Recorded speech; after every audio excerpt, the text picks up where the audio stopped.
BNP বেশি সুবিধা পাচ্ছে, এই জন্য তো বিএনপি বদনাম হচ্ছে, এই জন্য তো বিএনপি ভয় পাচ্ছে। দেখেন এই সমস্ত সুবিধা পাওয়া না পাওয়ার ক্ষেত্রে বিএনপির সঙ্গে এনসিপি তুলনা করতে পারবেন না। পারবেন না এই কারণে বিএনপি তো বড় দল, হিসাবটা আপনি করেন যে এখানে তাহলে টাকাটা তো থাকতে হবে, এই ধরনের ইজারা নিতে হলে তো আপনাকে টাকা দিতে হবে। যেমন আপনার যে যারা ওখানে যেমন গাবতলী মাঠ এইটা হাটটা ওটা নিতে হলে 7.5 কোটি টাকার আপনার ব্যাংক ড্রাফট জমা দিতে হবে। এনসিপির কেউ 7.5 কোটি টাকা ব্যাংক ড্রাফট কোথেকে জমা দেবে? এনসিপি সবাই তো স্টুডেন্ট থেকে মাত্র আসছে, কাজে এখানে কিন্তু এটা ওইভাবে কম্পেয়ার করে চলবে না। বিএনপিতে এরকম সিনিয়র লোকজন আছে, ব্যবসায়ী লোকরা বিএনপি করে, তারা এটা জমা দিতে পারে। কিন্তু কোশ্চেনটা হলো অন্য জায়গায়, কিন্তু কোশ্চেনটা হলো কি যে এনসিপি যারাই আছে তারা সরকারের সমর্থনটা পাচ্ছে, যে জিনিসটা বিএনপি ওইভাবে পাচ্ছে না। দেখেন ভাগ হয়ে গেছে 3টা, আমি বলি আপনাকে।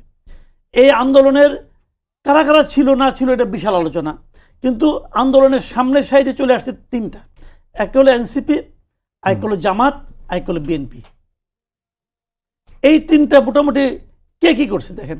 এনসিপির লোকবল কম, তারা তো সারা দেশে যে মাস্তানি চাঁদাবাজি করতে পারবে না রে ভাই, অত সে লোকবলই নাই। তখন তারা করতেছে কি, তারা যে কম লোক আছে এরা হলো বিভিন্ন প্রশাসনিক সুযোগ সুবিধা, প্রশাসনিক সাপোর্ট দিয়ে, লোকই তো কম, এরা যে এখানে বিভিন্নভাবে নানা রকম প্রতিষ্ঠানের মাথায় যায় বসতেছে অথবা সেখান থেকে টাকা নিচ্ছে, এরা এরকম কাজ করতেছে। জামাত তাদের লোক সংখ্যা এদের চেয়ে একটু বেশি। জামাতে আবার কিছু কিছু মানে আপনার পেশাজীবী লোক আছেন, তারা কিন্তু যার যার পেশায় যায় কিন্তু ওনাদের গুরুত্বপূর্ণ জায়গায় কিন্তু বসাই দেওয়া হয়েছে।